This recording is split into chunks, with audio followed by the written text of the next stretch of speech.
Mucho gusto, mi nombre es Juliana Uribe, yo soy directora ejecutiva de Movilizatorio.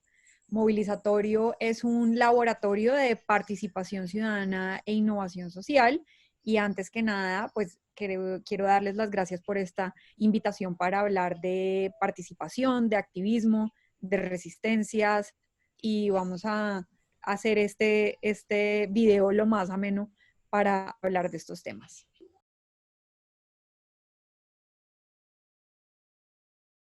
Bueno, las resistencias principalmente se caracterizan por esfuerzos de oposición, por luchar, por negarse a cooperar, por bloquear.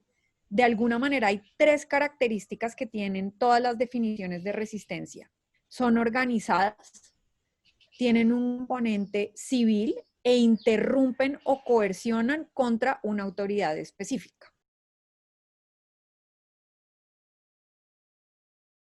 Pues principalmente, como hablábamos, la resistencia está mucho más centrada en bloquear algún tipo de avance, mientras que el activismo se caracteriza por organizarse colectivamente y proactivamente alrededor de una causa específica.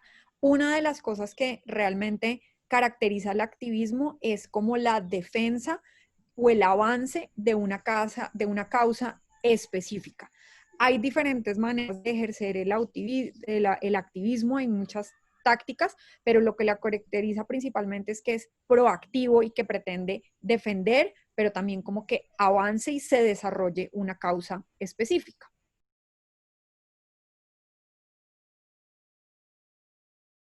Este es un proceso de transformación que no siempre sucede y eso es importante mencionarlo. No todas las resistencias terminan en activismo y de hecho ese es uno de los procesos de participación que nosotros promovemos. Muchas veces nosotros como ciudadanos digamos que rechazamos algo que esté sucediendo, pero no necesariamente pasamos a tener un comportamiento proactivo hacia cómo resolverlo.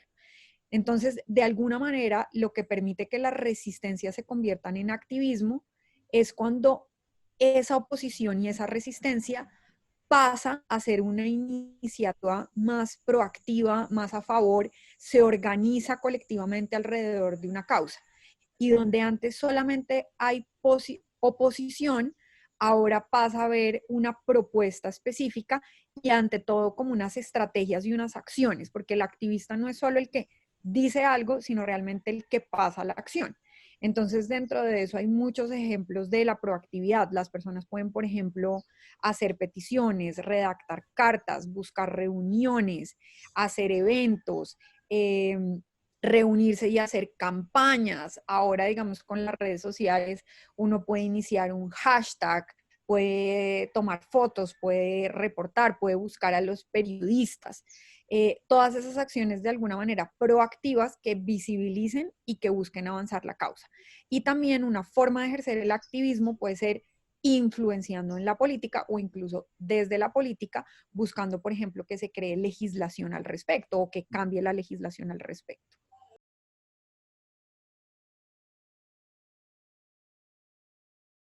Los movimientos sociales son grupos de base organizados en torno a la defensa o promoción de una causa y de manera coordinada, planificada y sostenida en el tiempo pretenden el cambio social. Para configurarse, de alguna manera, tienen que haber diferentes pasos porque lo que se requiere es, y esto lo hablaba hace un momento, es una acción sostenida y planificada en el tiempo. Entonces, los movimientos no normalmente surgen de un proceso, digamos, largo donde hay tensiones o conflictos.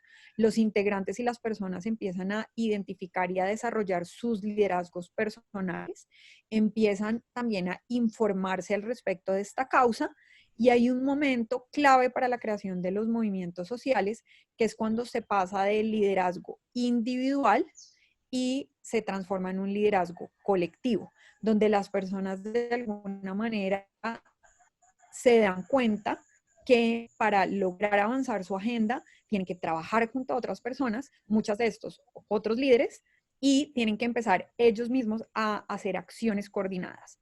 Y luego un grupo pequeño de personas que normalmente pueden ser quienes coordinan, digamos, la movilización, empiezan a invitar a otros, a convocar a otros, ya sean otras personas que están convencidas de esta causa o que van a empezar, digamos, a conocerla y a trabajar con ellos.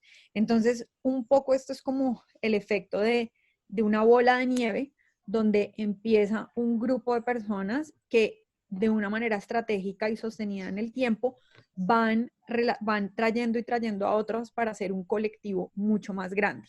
Y lo que viene sucediendo en el tiempo es que se hacen acciones específicas de activismo, como es que hace un momento, digamos, que mencionábamos, donde las personas colectivamente hacen una marcha, colectivamente buscan una reunión con un decisor, hacen una campaña, desarrollan una estrategia. ¿Y cómo se enmarca todo esto dentro de la participación ciudadana? Digamos que todas estas acciones cívicas que pretenden un cambio y que agregan en la voluntad de las personas se pueden llamar acciones de participación ciudadana. Dentro de las acciones de participación ciudadana hay mecanismos informales, que muchos de estos son a los que recurrimos hoy a través de redes sociales, desde el activismo, pero también hay mecanismos formales. Entonces, por ejemplo, establecer acciones de tutela, poner derechos de petición para solicitar información, votar. Hay diferentes acciones, digamos, que ya son legalmente constituidas que los ciudadanos podemos usar y los grupos y movimientos podemos usar como una ventana desde la ciudadanía para entrar a hacer incidencia como ciudadanos organizados en diferentes causas. Bueno, la comunicación es clave para los movimientos sociales porque a través de la comunicación es que nosotros logramos realmente crear ese efecto de bola de nieve que hablábamos hace un momento. Realmente la comunicación tiene un papel, yo diría, inicial, que es como una base, que es el papel de crear la información suficiente que necesitamos como ciudadanía para poder efectivamente ejercer decisiones, ejercer liderazgo y poder, digamos, tomar posiciones frente a las causas. Esto suena muy simple, pero estamos en un momento en que esa base de información se ve amenazada por todo el movimiento de noticias falsas que hay en muchísimas redes sociales y en muchísimos aspectos.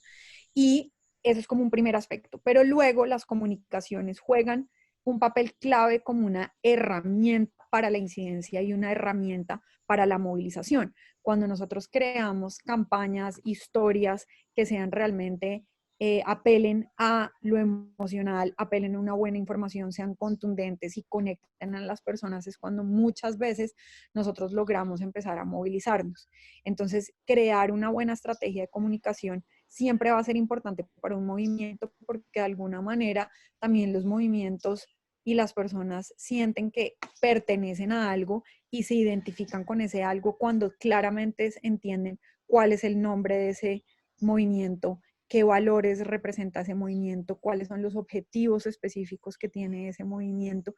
Y hay como todo un trabajo, digamos, de comunicación en los que todas las personas del movimiento también se busca que estén alineadas. Entonces la comunicación sirve mucho hacia adentro y también hacia afuera para inspirar a otros a actuar, inspirar a otros a que tomen decisión, acción, a activarse, a que, digamos, se convenzan, se enamoren de la causa y empiecen a trabajar conjuntamente con el movimiento o hagan parte de las acciones específicas que proponga el movimiento.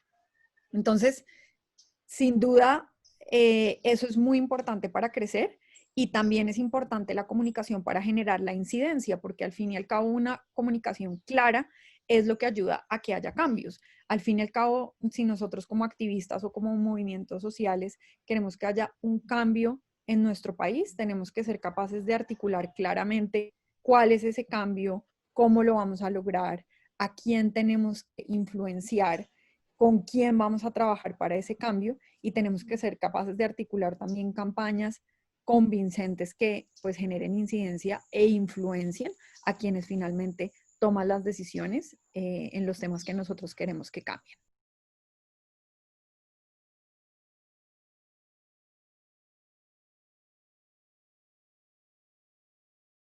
Pues las redes lo que han hecho realmente para nosotros, y es un análisis, digamos, que uno puede ver a nivel mundial, es fortalecer la movilización ciudadana desde el punto de vista de que son capaces de conectar muy rápidamente a muchas personas y ante todo ayudan a generar esas acciones coordinadas.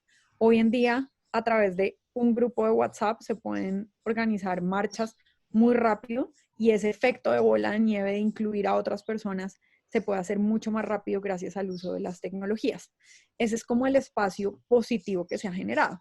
El espacio no tan positivo es que a la misma velocidad en que las personas podemos conectarnos y organizarnos, es la misma velocidad en la que también se divulgan y se distribuyen noticias falsas. Y digamos que la tecnología, nosotros hablamos mucho de que es una herramienta, pero es una herramienta que no necesariamente tiene valores. Entonces nosotros como activistas le podemos dar un valor que consideramos positivo o un valor que consideramos negativos. Entonces, así como ha permitido que se empoderen muchas causas en las que nosotros creemos que avanza el mundo, como puede ser la ambientalista, la equidad de género, los derechos de las mujeres, eh, bueno, infinidad, digamos, de causas que nosotros defendemos. La realidad es que esas mismas herramientas también han empoderado a muchos otros grupos. Por ejemplo, si uno piensa en ISIS, grupos como fundamentalistas religiosos han logrado, digamos, cooptarla a muchos de sus miembros a través de herramientas de Internet, con contenidos muy convincentes y encontrándolos, digamos, en diferentes foros de Internet. Entonces, realmente la tecnología ha permitido que los movimientos se fortalezcan, pero no necesariamente quiere decir que sean los movimientos o las movilizaciones de los valores que uno defiende. Entonces, un poco es una herramienta que funciona para lado y lado y yo creo que lo que también sí ha permitido es que muchas personas, independientemente, digamos, de la causa por la que trabajen, se involucren más. Antes de pronto era mucho más difícil, requería como un nivel mucho más alto de compromiso, participar en una movilización. Por ejemplo, podríamos de pronto requerir eh, asistir a una reunión presencial o pagar una llamada telefónica que pronto valía mucho más, o asistir a muchos eventos y marchas presenciales. Y en este momento, pues a través de la virtualidad, muy rápidamente la gente puede intercambiar información, hacer reuniones, traer a otros miembros, conectarse, hacer que un mensaje les llegue automáticamente a muchas personas a través de un grupo de Facebook o de un post o de un Twitter. Entonces, esa es como la influencia que se está empezando a percibir. Y también yo diría que hay otro tema del que no se habla tanto y realmente no es tan fácil de hacer porque se necesita, digamos, de una capacidad interna en el equipo para poder hacer eso, pero es todo un tema de análisis de datos y el Internet permite tener muchos datos de las personas, donde tú puedes perfilar y encontrar más fácil cuáles son las personas afines a tu causa. Te puede también ayudar a testear mensajes y entender rápidamente cuáles son los mensajes más convincentes en redes sociales, los que más enganchan a las personas, y te puede ayudar también a generar presión hacia los decisores. Por ejemplo, nosotros desde el Avispero, que es el movimiento y grupo que nosotros tenemos de agentes de cambio, que pueden encontrar más información en www.elavisperomov.org. Lo que ahí hemos visto es que eso ha permitido que muchas personas, por ejemplo, firmen peticiones y esas peticiones lleguen inmediatamente al inbox de los decisores y que sea como más fácil realmente poder influenciar a actores que estén en el gobierno, pues a través de literalmente mandarles un mail. Entonces yo creo que apenas estamos empezando como a descubrir los efectos de las tecnologías, de Internet, de las redes sociales en lo cívico, y estos son pues algunos de los efectos positivos y negativos que podemos empezar a discutir.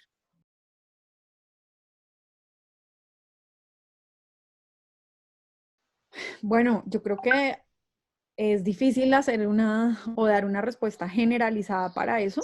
A nosotros nos gusta siempre ver como la parte positiva de lo que sí se puede hacer, y para eso creo que es interesante contarles un poco del trabajo que hemos visto que ha pasado en Colombia durante el COVID.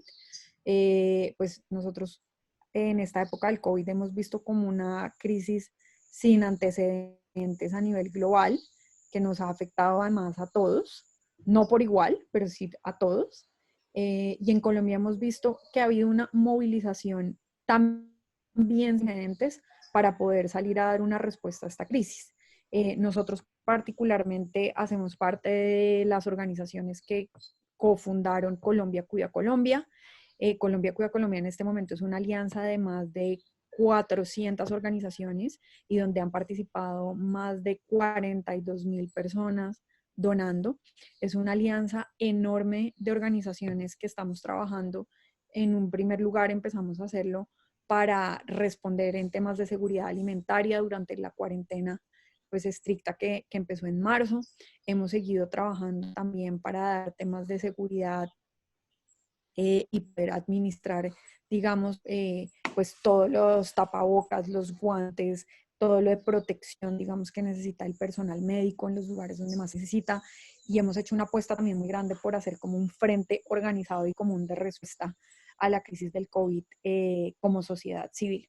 Entonces, ese es un ejemplo muy positivo, decir que ante una crisis tan grande, pues realmente hay una movilización enorme, positiva en tiempos digamos, de pandemia totalmente inesperada para nosotros y donde hemos visto que a pesar de la crisis, el sector social ha podido hacer. Este es el ejemplo, digamos, al que estamos más cercano, pero hemos visto también muchos activistas en temas de género, muchas organizaciones que han estado súper en la jugada para dar respuesta también a la situación de violencia de género que se estaba presentando y así, pues estos son algunos ejemplos.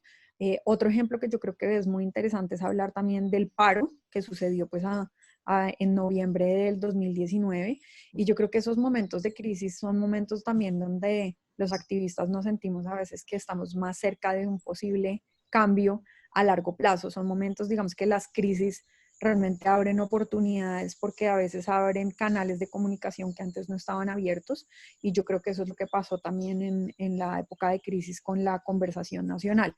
Se empezaron conversaciones, algunas de esas pues quedaron un poco suspendidas por el momento pues de que empezó a atravesar el país con el COVID, pero realmente no siempre los gobiernos están abiertos a interactuar con la sociedad civil, con los movimientos sociales, con los activistas y en el momento digamos en que estas grandes crisis se dan, siento que como que caen en cuenta de la necesidad de que haya un diálogo social más grande y de que haya un tejido social más fuerte y que digamos que haya una democracia más nutrida de diálogo y no solamente pues de decisiones que se toman de una manera o de otra.